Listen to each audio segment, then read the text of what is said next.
Fala aí pessoal, tudo beleza com vocês? Vim trazer uma dica rápida aqui para vocês sobre violões. Quais pontos observar no violão na hora da compra de um violão, né? Então aqui, primeira coisa que eu penso, qual modelo de violão escolher? Isso está ligado diretamente com o gênero musical que você escolheu tocar, né? Eu toco erudito, violão clássico e tal, é um violão corda de nylon, vai ter os modelos de violões nessas propriedades. Vou tocar flamenco, vou tocar fingerstyle, vou tocar violão surradinho, paleta, né? Enfim, aí tem vários tipos de violões que vão fazer parte aí do seu mundo, né? Você tem que avaliar isso, acho que é muito importante. Antes da estética do violão, aquele violão eu acho bonito, mas ele atende à sua necessidade musical ou não? Beleza? Ponto 2. Madeiras. Madeiras é uma coisa muito importante no instrumento acústico e diretamente ligado com o ponto do formato do violão, também é a escolha da madeira, né? Então, por exemplo, aqui a madeira do tampo. Tem algumas madeiras mais tradicionais usadas, como por exemplo o abeto, que é o caso aqui, né? Essa madeira mais clara. Tem o cedro canadense, temos o mogno também, enfim, tem vários tipos aí de madeiras para tampo. É legal que você faça um estudo a respeito disso e busque informações para saber qual é o tipo de timbre que vai dar aqueles materiais. Claro que não é só a madeira. Você vai olhar a madeira, então o violão com madeira tal vai dar timbre tal. Não, é uma composição do todo e como foi usada essa madeira. Mas ela vai influenciar diretamente na resposta sonora do instrumento, beleza? E, claro, ela deve ser bem linear, preferencialmente com corte radial. O tampo essencialmente precisa ser com corte radial, mas é legal que você olhe de frente o tampo e veja as linhas, né, se elas estão de forma linear aqui, principalmente se for tampo sólido. Aqui eu tenho um violão, ele é um tampo laminado, já vamos falar sobre isso, mas caso seja sólido, é importante que os veios estejam bem lineares e o mais juntos possíveis.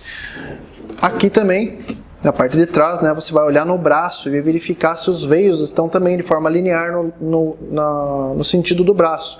E não pode vir o veio, fazer um nozinho, sair para tangente ou coisa parecida. Os veios de uma forma irregular. Isso enfraquece o seu braço e pode ter torções no futuro, tá? E a madeira da escala também segue na mesma ideia, né? Ele deve ser linear e radial. Sobre a questão de quais madeiras, né? Falei aqui do tampo, que tem o abeto, tem o cedro canadense. As laterais tem várias madeiras, como o jacarandá, o pau-ferro, o mogno, né? O braço também, geralmente é feito de cedro ou de mogno.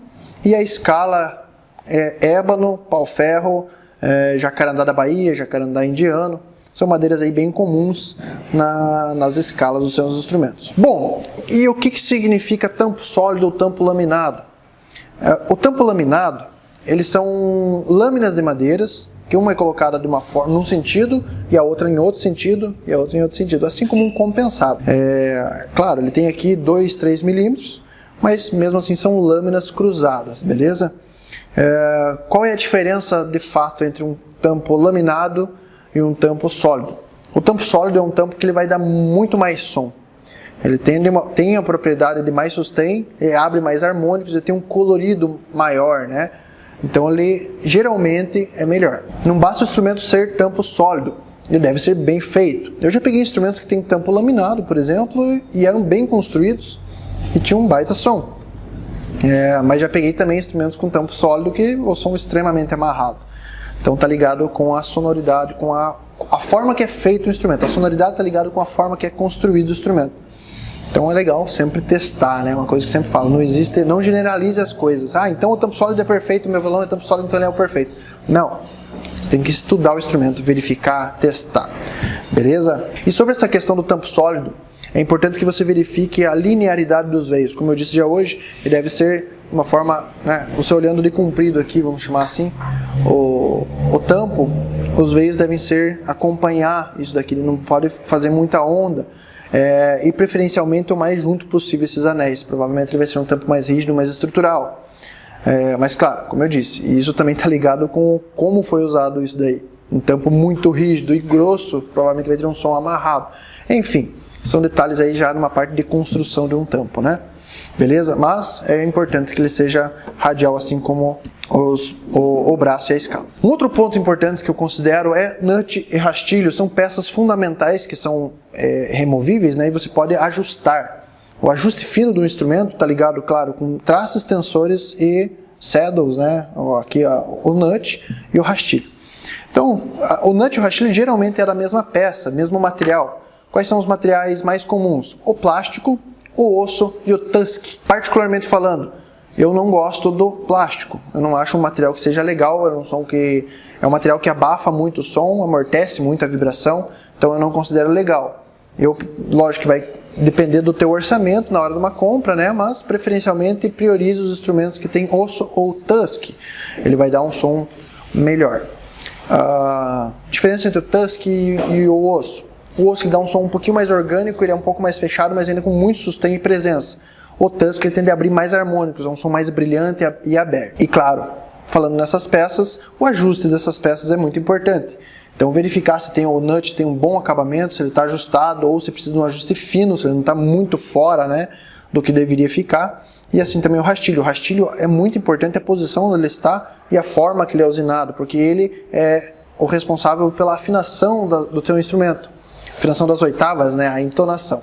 Então é um ponto muito importante. E aí ligado também com essa questão da entonação, está ligado à regulagem. É legal que se verifique a altura do rastilho, se ele tem material massa para ser trabalhado ali, para que você consiga deixar as cordas numa altura legal.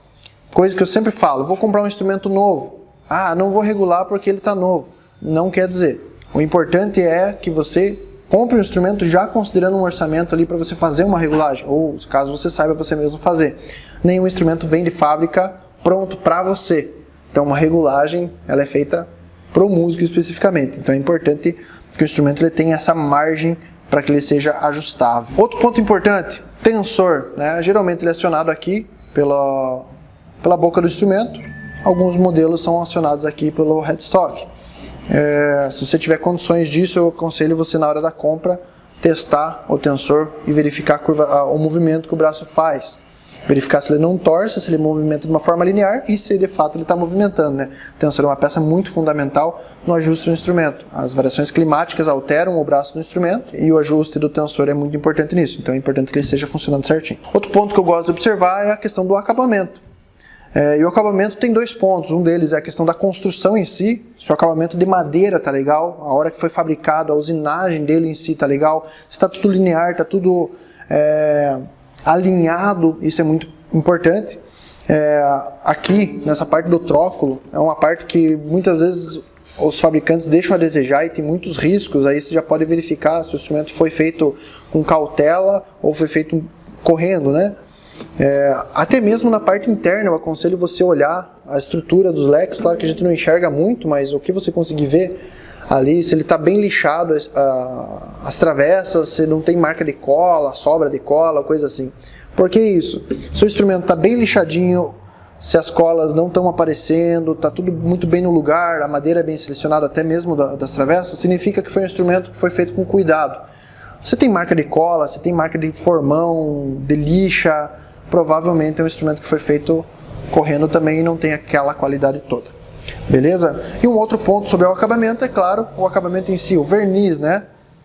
Verificar se caso ele for brilhante, verificar o polimento dele, se está tudo em ordem, se não tem marcas de lixas na fase do polimento, se o polimento está legal, se não tem casca de laranja, esse tipo de coisa. E até mesmo no fosco, né, que não é questão do brilho em si, mas verificar se está bem envernizado, se a camada não é muito grossa. Isso é muito importante, pessoal. Violão acústico, instrumento acústico em geral, a camada de verniz deve ser fina, a camada de tinta que seja, né? Precisa ser fina em cima, principalmente em cima do tampo. Muitos instrumentos vêm de fábrica até mesmo bem construído e a camada é muito grossa. E isso amarra muito a vibração do tampo, não é legal. Então verifica se a camada é muito grossa ou ela é mais fina, priorize camadas finas. Outro ponto importante, claro, tarraxas. Elas são responsáveis por afinar o seu instrumento. Se elas são de baixa qualidade, o instrumento vai ficar baixando a afinação, vai ficar desafinando e não é legal isso. Se você tiver com o instrumento sem as cordas, dá uma balançada aí no poste da tarraxa. O poste da tarraxa é essa parte onde a corda realmente enrola, né? Trabalha um pouquinho, dá uma vibração nela para ver se o poste está trabalhando ou se ele é bem rígido, estável. Priorize postes rígidos. E também a questão, enquanto você afina, se ele tem uma estabilidade nisso, se ele não tem folga ou coisa parecida. Isso é bem importante de se observar, beleza? Um outro ponto importante também é a questão da captação. Vou usar ele plugado, né? Vou usar ele numa caixa ativa, vou amplificar esse som. Observe essa questão do captador. É uma coisa bem importante a se verificar. Teste se todas as cordas estão saindo com o mesmo volume, se o timbre desse captador é legal. Não é porque ele tem funções ali que ele faz qualquer coisa, né? Tem qualidades e qualidades de captador, e o captador de piezo, né? Se você vai usar em estúdio, priorize um instrumento que tem um som acústico muito bom para que você possa microfonar ele e pegar a acústica em si do instrumento. Ah, meu instrumento é acústico e eu quero amplificar.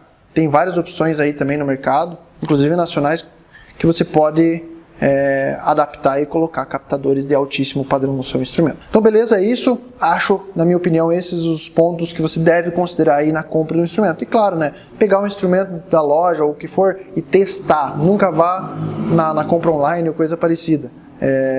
Testa um instrumento. Cada instrumento é um instrumento, cada madeira é uma madeira. Beleza, pessoal? Agradeço a vocês. Não esquece de deixar seu like aí, se inscreva no nosso canal e compartilha com todo mundo. Valeu!